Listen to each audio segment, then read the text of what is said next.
Welcome to Travel for Engineers. Hello, I'm Paul Heaney, and if you missed the first episode, this is a video series looking at the technology and the sometimes complicated reasoning behind the things we experience on vacation, from the transportation that we take to the attractions we visit.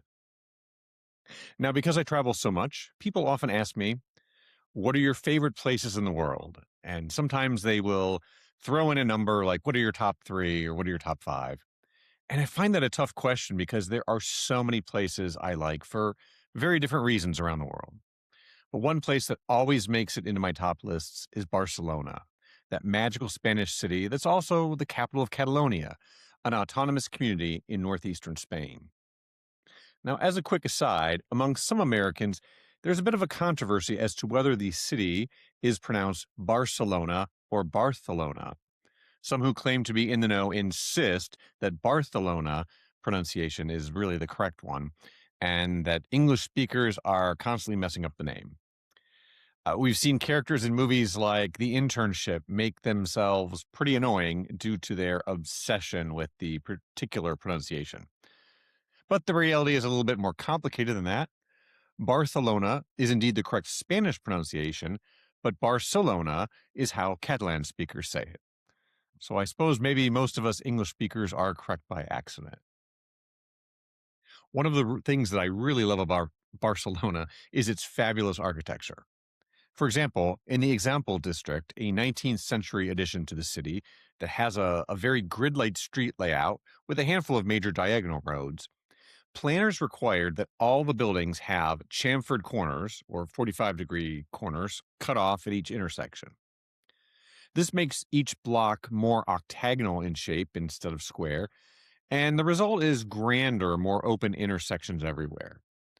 This makes that part of the city more pedestrian friendly. It lets in more sunlight, helps with air movement, and gives better visibility in general. It is one of my favorite areas of Barcelona for sure.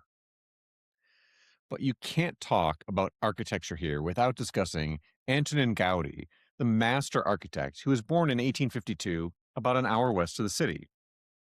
Gaudí is known worldwide for his famous Sagrada Familia Cathedral, which is still being built almost 150 years after construction started. It's now the world's tallest church, and there are hopes that it may be finished this year, the 100th anniversary of Gaudí's death. But some details may take until 2034 to complete. Gaudí's other creations also rank as some of Barcelona's most popular tourist attractions today, including Parc Güell, Casa Mila, and Casa Batlló. Gaudí took much of his design inspiration from nature, and I would argue that some of his inventive designs really made him as much of an engineer as an architect. Walk through his buildings in Barcelona, and you'll notice arches everywhere.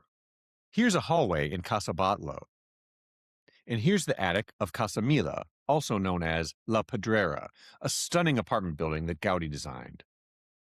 It was there that the engineer in me noticed a particular display and was drawn to it. What was this thing? Like a chandelier of some sort? I couldn't figure out why it felt so familiar to me for a minute, and then it hit. It was the overarching form of the Sagrada Familia Cathedral, but upside down. Later that day, I saw another display, near the cathedral itself, of a similar but more detailed model.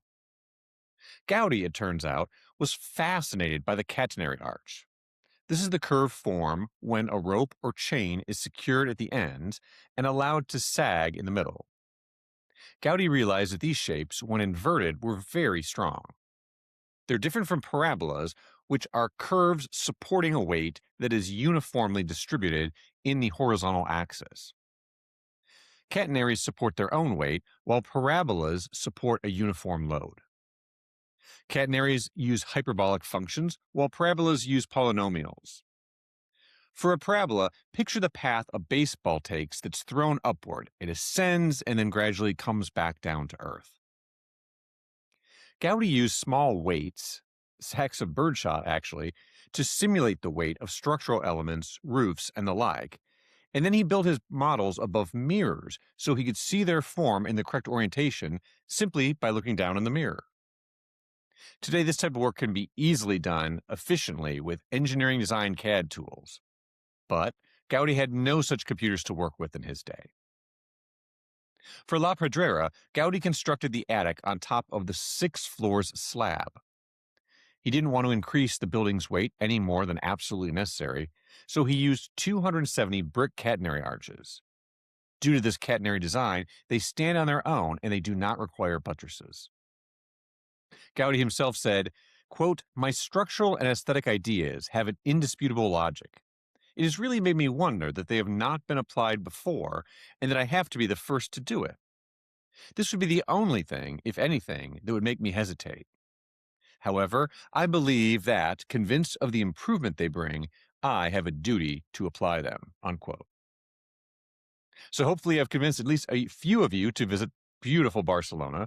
I mean, there's also incredible food, lovely people, culture, shopping, and hey, the Mediterranean's right there.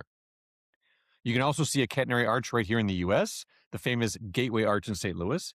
You can see them in St. Paul's Cathedral in London or the Florence Cathedral in Italy. Well, that's it for this episode. As always, I would love to hear from you. Do you have an idea for a future episode? Whether you just want to suggest a topic or if you want to be a guest here on Travel for Engineers, I would really love to hear from you. Please drop me a note at pheaney@wtwhmedia.com and let me know what's caught your eye while traveling the world. Also, don't forget to join the Travel for Engineers newsletter on LinkedIn, which was made just for this video series. Until next time, keep traveling and keep watching for what's really happening behind the scenes to make this incredible world work.